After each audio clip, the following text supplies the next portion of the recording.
안녕하세요, 블랑쌤입니다. 여러분 혹시 무표정으로 가만히 있는데 남들이 너 왜 이렇게 화났어? 왜 이렇게 우울해 보여? 이런 소리 혹시 들어보신 적 있으세요? 유달리 남들보다 입 주변에 있는 살들이 늘어지면서 심술보같이 이쪽에 살이 뭉치는 분들이 좀 있는데요. 이 입가 주름의 다양한 형태와 그 원인, 그리고 그 해결 방법, 예방법까지 모두 담아봤으니까 영상 끝까지 시청하시면 굉장히 도움이 되실 거예요.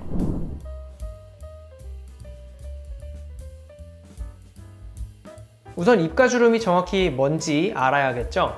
입가주름은 말 그대로 입 주변에 있는 모든 주름들을 말해요. 흔히 입가주름을 여기 입꼬리 옆에 있는 마리오네트 주름만 입가주름이라고 생각을 하시는데 이거 말고도 다양한 종류들이 있어요. 어쨌든 이런 입가주름들은 공통적으로 우리 얼굴을 노안으로 만들거나 인상이 썩 좋지 않게 만드는 대표적인 주름입니다. 많은 분들이 이런 입가주름 때문에 스트레스를 많이 받는데요.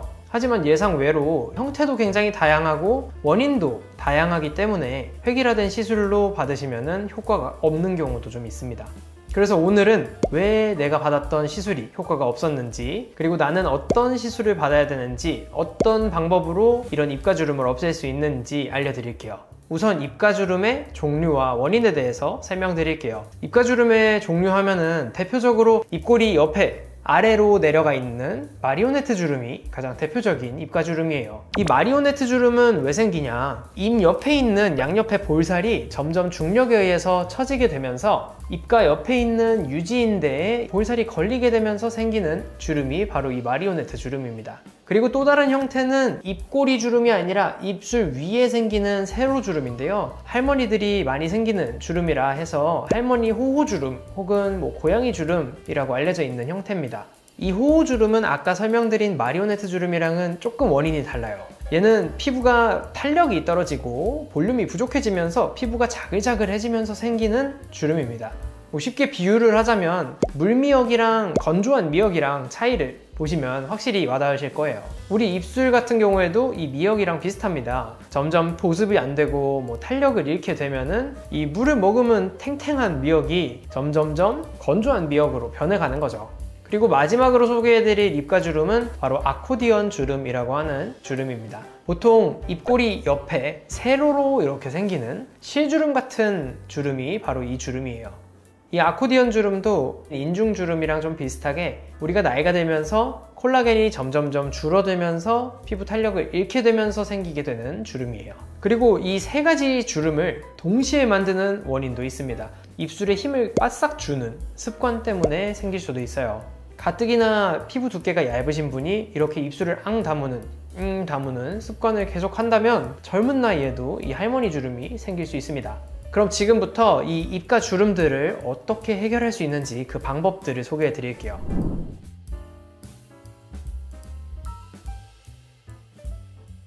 이 입가주름은 치료하는 방법이 약간 모공이랑 비슷해요. 모공도 정확한 원인과 그에 맞는 치료를 받으셔야지 효과가 있는 것처럼 입가주름도 정확한 원인을 알고 그 원인에 맞는 치료법으로 접근을 해야지 가성비가 좋게 해결을 할 수 있습니다. 그럼 지금부터 몇 가지 케이스를 소개해 드릴게요. 첫 번째 케이스는 지방이 너무 많아져서 볼살이 처지는 케이스입니다. 이렇게 볼살이 많아서 피부가 처지는 경우에는 대표적인 해결법으로는 리프팅이 있겠죠. 리프팅에서도 종류가 다양한데요. 리프팅 레이저는 대표적으로 고주파 레이저나 슈링크 같은 초음파 레이저가 있습니다. 이런 리프팅 장비들은 볼살을 옆으로 쫙 달라붙게 해서 턱선을 갸름하게 만들어주고 입 옆에 있는 마리오네트 주름 같은 것도 개선을 시켜주는 효과도 있어요. 그리고 여기서 꿀팁을 하나 더 드리자면 볼살의 무게가 너무 많이 나가서 처지면서 불독살이 접히는 분들은 슈링크보다는 인모드가 효과가 더 좋으실 거예요. 만약에 이렇게 리프팅 장비를 많이 받았는데도 효과가 별로 없으셨다 하면은 실 리프팅 같은 조금 더 침습적인 시술을 받는 것도 방법이에요. 두 번째 케이스는 반대로 지방이 너무 없어서 볼륨이 빠져서 생긴 주름입니다.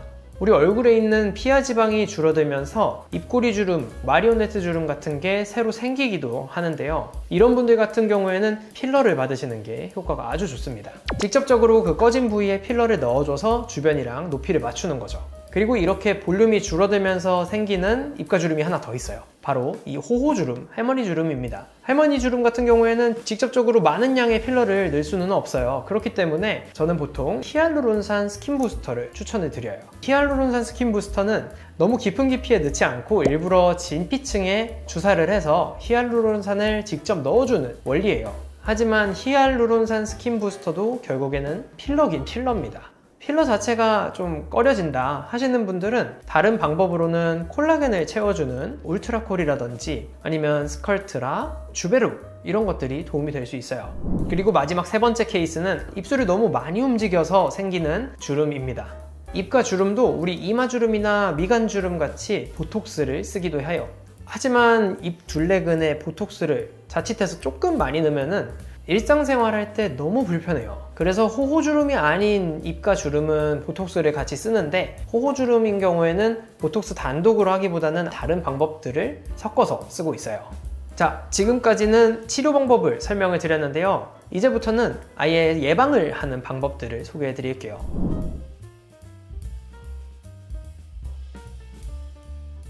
입가주름을 예방하는 첫 번째 방법은 바로 입을 앙 다무는 습관을 개선하는 겁니다. 빨대를 이용해서 음료를 마시다 보면 나도 모르게 입술에 힘이 들어가서 입가주름이 조금 빨리 생길 수 있어요. 그리고 립밤을 잘 바르는 습관도 굉장히 중요합니다. 입술이 점점 건조해지면서 마찰이 자꾸 생기면서 호호주름 같은 게 조금 생길 수 있어요. 그렇기 때문에 웬만하면 입술도 보습을 좀 신경을 써주는 게 주름을 예방하는 데 도움이 되겠죠. 두 번째 방법은 바로 다이어트 하기입니다. 아까 입가주름이 생기는 첫 번째 원인으로 소개해드린 게 볼살이 많은 경우였죠. 그런 경우에는 다이어트가 굉장히 효과가 좋으실 겁니다. 볼살이 많으면 입꼬리 주름이 점점 무거워서 처질 수밖에 없겠죠. 그리고 마지막 세 번째 예방법은 입꼬리를 올리는 운동하기입니다. 언제 어디서든 따라할 수 있는 운동이니까 한번 따라해 보세요. 우선은 입꼬리를 손가락으로 최대한 올려주고 그 상태를 손가락을 떼고 10초 정도 유지를 하는 겁니다. 그거를 3번 정도 반복을 해주시면 돼요. 손가락으로 올려주시고 이때 너무 어금니를 꽉 다물고 하시면 안 되고요. 최대한 힘을 푸신 상태로 중안부에 힘이 좀 들어가도록 해주시는 게 중요해요. 많이 하시다 보면은 중안부에 힘이 점점 들어가서 여기가 파르르 떨리는 게 좀 느껴지실 거예요. 이게 좀 익숙해지시면 10초에서 20초로 20초에서 30초로 점점점 늘려가면서 하시면 됩니다.